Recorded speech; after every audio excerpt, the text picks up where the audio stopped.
राजनीति, आंदोलन, किसान, करप्शन, गरीबी, इन सभी मुद्दों पर आवाज उठाएगा अब तक न्यूज इंडिया।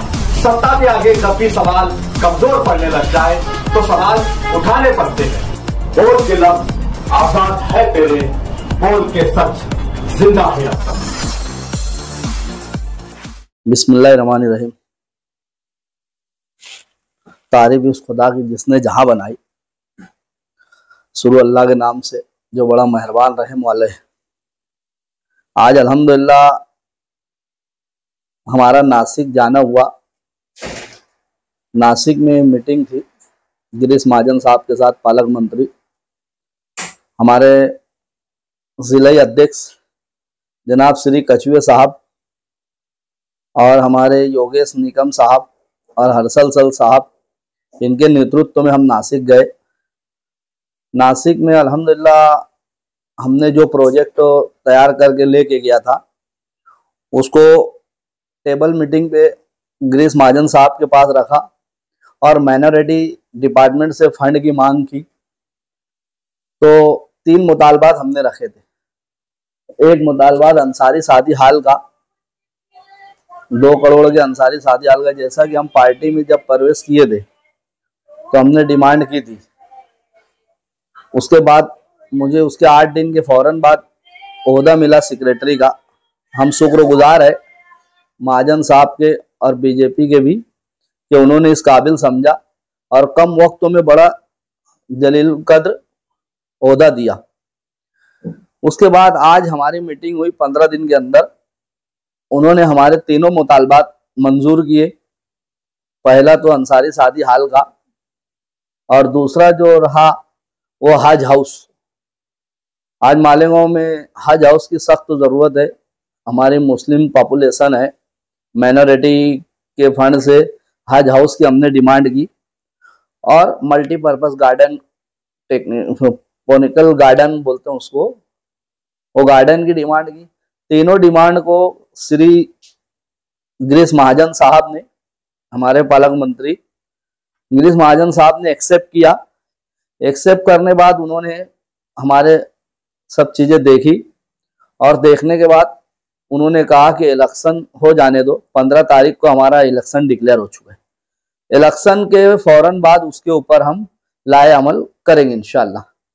बीजेपी का हाथ थामने का मुख्य कारण ये था कि हमको डेवलपमेंट चाहिए था। आज 75 साल हो गया है, शहर में कोई डेवलपमेंट नहीं है। अज़बियत की राजनीति है, जातिवाद की राजनीति है। और देखो, बीजेपी के ताल्लुक से कहा जाता है फिरका परस्त पार्टी।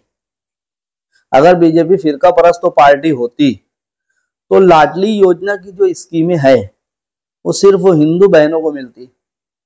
वो तो पूरे समाज को, ऑल समाज को उसका लाभ हासिल होता है। हमारी मुस्लिम बहनें, बेवाएं हैं, उसके लाभ मिलता है, उसका फायदा होता है। और जितनी भी बीजेपी की स्कीमें हैं, बड़ी से बड़ी स्कीम है जिसको शहर में उसको फॉलोअप नहीं लिया जाता। लेकिन मैं रिक्वेस्ट तो करूंगा हमारी माओ बहनों से और हमारे भाइयों से कि उसके ऊपर इंटरेस्ट ले, उसका लाभ हासिल करें। उसका आप लाभ हासिल करेंगे, आप बिजनेस कर सकते, आप एजुकेशन में आगे बढ़ सकते, आप डेवलपमेंट कर सकते। लेकिन अफसोस का मुकाम है कि हमारे जो लीडरान है शहर मालेगांव सेंट्रल के, उन्होंने बीजेपी को बहुत बड़ा इशू बना के पेश किया शहर में कि जैसा कि बीजेपी आएंगे तो शहर में कयामत आ जाएंगी। लेकिन ऐसा कुछ भी नहीं। हम बीजेपी से जुड़े 15 दिन के अंदर, बीजेपी में ज्वाइन होने के 15 दिन के अंदर बीजेपी में हमको पद मिला, महामंत्री जनरल सेक्रेटरी का, जिला नासिक का, माइनॉरिटी का। 15 दिन के अंदर उन्होंने फंड भी फराहम करने का यकीन दिलाया। डेवलपमेंट करने की बात हुई, डेवलपमेंट के लिए भी बीजेपी तैयार है। हमारा बोलने का मतलब यह कि बीजेपी को फिरका परस्त पार्टी जो बोलते हैं वो कौन सा सेकुलर है। MIM पार्टी जो है वो भी, उसका नाम ही मजलिस-ए-इत्तेहादुल मुस्लिमीन है। जबकि हम रहते हैं इंडिया में, और इंडिया में हम रहते हैं, यहाँ पे हर मजहब, हर जात के लोग रहते हैं। किसी एक समाज के नाम पे पार्टी बना लेना ये इंडिया में पॉसिबल नहीं है। तुबा कॉस्मेटिक कंप्लीट स्किन सॉल्यूशन आपके लिए लाया है धूप से बचाने वाली डे क्रीम, सौंले चेहरे को गोरा करने वाली नाइट क्रीम, फुंसियों के लिए TC skin cleaner and serum, सर्दी में जिल्दों को ताजा रखने वाला मॉइस्चराइजर, 7 दिनों में गोरा करने वाली क्रीम, आंखों के नीचे कालापन को दूर करने वाला टीसी डार्क वे सीरम, हाथ और गर्दन का कालापन दूर करने वाला साबुन। हमारा पता याद रखें, कुसुम्बा रोड, औलिया मस्जिद के सामने, तुबा कॉस्मेटिक कंप्लीट स्किन सॉल्यूशन। ये इस तरह की राजनीति नहीं करना चाहिए। हर समाज को साथ लेके चलेंगे तो देश तरक्की करेगा, और समाज जब साथ आएगा, मुस्लिम हिंदू भाई भाई सब साथ आएंगे तो देश तरक्की करेगा। लेकिन हम महज एक तबके को, एक बिरादरी को, एक समाज को बांट के राजनीति शहर में करते, जो कि गलत है। मैं आपके सवाल का आपसे जवाब चाहूंगा कि इस शहर के अंदर इस मसले मसाइल को लाया कौन? ये परेशानी शहर में कौन लाया? किसकी हिम्मत पे ये परेशानी आई? किरेट सुमैया साहब को कोई ख्वाब तो नहीं गिरा था। हमारे अपनों ने उनको हर चीजों से रोशनाइज कराया, उसके बाद वो मालेगांव आए। और रही बात जिस तरह से जो परेशानी हुई जन्म दाखिले मामले में और ये सब मामलात में, तो इंशाल्लाह हम उसको हल करने की कोशिश कर रहे हैं। अभी 15 दिन हुए हमको जाए बीजेपी में, उसके लिए हम भागदौड़ कर रहे कि जन्म दाखिले के मामले में जो बेगुनाह बंद है उनको भी रिहा कराया जाए, और जो ये आफत आई है इसका भी भांडा फोड़ा जाए। और शहर को बीजेपी जो बोल रहे रोगांजाई बांग्लादेशी, वो तस्वीर चालू है, पुलिस एसआईटी अपना काम कर रही है। उसके मामलात को लेकर अभी हम कुछ नहीं कहेंगे, लेकिन ये बात है कि इंशाल्लाह हम उसके ऊपर मेहनत करके उसको रुकवाने की कोशिश करेंगे, और जो बेगुनाह बंद है उसे बाहर लाने की कोशिश करेंगे। ये हम उसके ऊपर मेहनत कर रहे हैं। ये एक मामला नहीं है, अनगिनत मामलात के ऊपर गवर्नमेंट को यहां से हर अनगिनत मामलात दिए जाते हैं कि ऐसा है, ऐसा है, ऐसा है। अब ये काम तो शहर के आमदार गए ना शहर को बचाने का। आज आमदार है, उनको आवाज उठाना चाहिए, उनको इस मामले में बोलना चाहिए शहर के आमदार को। जन्म दाखिले के मामले में उनकी कोई एक्टिविटी नहीं है। वो बोलते हैं कि इन्होंने लाया, उन्होंने लाया, इन्होंने लाया, उन्होंने लाया। ठीक है, वो लाए, आपने क्या किया? आपने भी तो उसके ऊपर कुछ अमल नहीं किया अभी तक।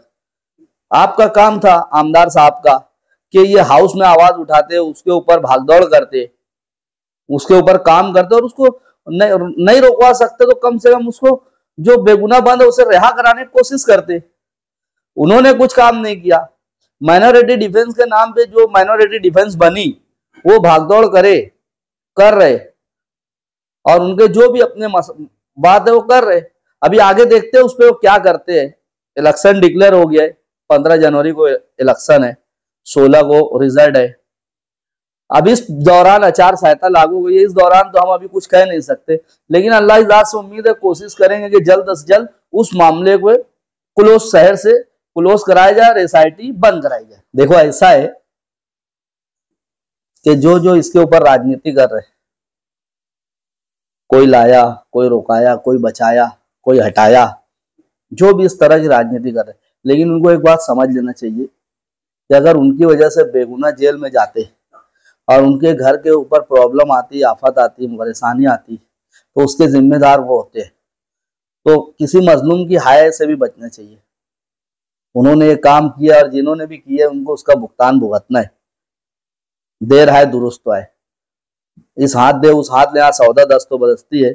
आगे आप देखेंगे इंशाल्लाह कि जिन लोगों ने भी इस तरह के काम किए है, जिन लोगों ने भी ये सब कदम उठा के परेशान करने, वो उनके अंजाम को पहुंचेंगे इंशाल्लाह। देखो एक्चुअली ऐसा है ना कि बीजेपी, हमारी जो पार्टी है बीजेपी, भारतीय जनता पार्टी, ये डेवलपमेंट पे यकीन रखती है। और हमारे जो पीएम साहब आदरणीय श्री नरेंद्र मोदी जी, उनका नारा है सबका साथ सबका विकास। विकास की राजनीति करती है बीजेपी और विकास के लिए काम करती है। दूसरी बात है कि फडणवीस सीएम, हमारे जो फडणवीस जी है, श्री फडणवीस जी, वो भी डेवलपमेंट की राजनीति करते हैं। उनको भी मालेगांव को लेकर बहुत डेवलपमेंट की इच्छा है कि मैं मालेगांव में कितना डेवलपमेंट करूं। उसके लिए हम भागदौड़ कर रहे ताकि वो जो उनकी इच्छा है, उनका ख्वाब पूरा हो मालेगांव में डेवलपमेंट करके। इसके पीछे हम हमारे जिले जो सदर है श्री कछुए साहब, नीलेश कछुए साहब, उनका बहुत साथ रहा मुझे। उन्होंने बहुत हेल्प की मेरी, ओहदा में देने में और करने में बहुत साथ दिए मेरा। इनके साथ साथ जो है अपने योगेश निकम सर है और हर्षल सर है, वो मुझे कदम कदम पर रहनुमाई कर रहे कि इस तरह से करो, इस तरह से करो, इस तरह डेवलपमेंट के लिए। तो मैं उनका भी शुक्रगुजार हूँ और अल्लाह की ज़ात से उम्मीद है कि जिस गुमान में, जिस यकीन और गुमान के साथ आया हूँ, इंशाल्लाह अल्लाह वो पूरा कराएगा और आगे फ्यूचर में मैं इससे ज्यादा डेवलपमेंट करने की कोशिश करूंगा। मेरे अज़ाइम शहर के लिए बस इतना है कि मेरा शहर डेवलप हो, यहाँ की रोड है, गटर है, सड़कें है, स्टेडियम हो, बच्चों को खेल कूद के लिए मैदान हो, स्टेडियम अच्छे से अच्छा स्टेडियम हो, एजुकेशन हो, ITI कॉलेजेस हो और MBBS कॉलेज हो, IT कॉलेज हो, ताकि हमारे मुस्लिम कौम के माइनॉरिटी के हमारे बच्चे बाहर न जाते हुए शहर में एजुकेशन हासिल करें। एजुकेशन हासिल करके वो आगे बढ़ेंगे, शहर डेवलप होगा, मुस्लिम कम्युनिटी डेवलप होगी, उनको एजुकेशन आने से उनको रोजगार मिलेगा, उनके तरक्की होंगी। हमारे यही अज़ाइम है कि किस तरह से मालेगांव डेवलप हो, क्योंकि मालेगांव 75 साल से बिछड़ा है। आज कोई ऐसी रोड सड़क नहीं है जिसपे हम जाए और सुकून से जा पाते हैं। आप देखो सारा शहर खंडर बन गए, शहर के अंदर कोई किस्म का डेवलपमेंट नहीं है। आज यहाँ पे एक रोड का इफ्तिताह करते हैं तो 10 लोग, एक रोड के इफ्तिताह में 10 लोग शामिल होते हैं और वो 10 लोग जो शामिल होते हैं, एक साल वो रोड चल नहीं पाता। कितने घटिया क्वालिटी का ये डेवलपमेंट कर, जो भी रोड बनी होता है। इसलिए हमको राजनीति में आना पड़ा और इसलिए हम चाहते हैं कि शहर खूब डेवलप करे, खूब डेवलप हो। जी देखो, इलेक्शन की उम्मीदवारी का मामला ऐसा है कि जो हमारे ऊपर के बड़े लीडर है जो, वो सब फैसला करेंगे। हम तो फैसला नहीं कर सकते, उनके फैसले के साथ हम चलेंगे। वो जो बोलेंगे उनका आदर करेंगे हम और उनकी बात मान के वो कैंडिडेट किसको लड़ाना किसको नहीं लड़ाना, हमारे वरिष्ठ लीडर बैठ के मीटिंग करेंगे और उनके हिसाब से हम चलेंगे। मैं खुद उम्मीदवारी नहीं करूंगा, लेकिन मेरी जगह पे अगर पार्टी ने मुझे उम्मीदवारी का मौका दिया तो मैं मेरी जगह पे मैं किसी दूसरे को मौका देकर उसको भी आगे बढ़ाने की कोशिश करूंगा, लेकिन मैं बाज़ाब्ता उम्मीदवारी नहीं करूंगा। मैं इलेक्शन में और सियासत में मैं सिर्फ डेवलपमेंट के वास्ते आया हूं। मैं इलेक्शन लड़ने, मेयर बनने, कारपोरेटर बनने नहीं आया।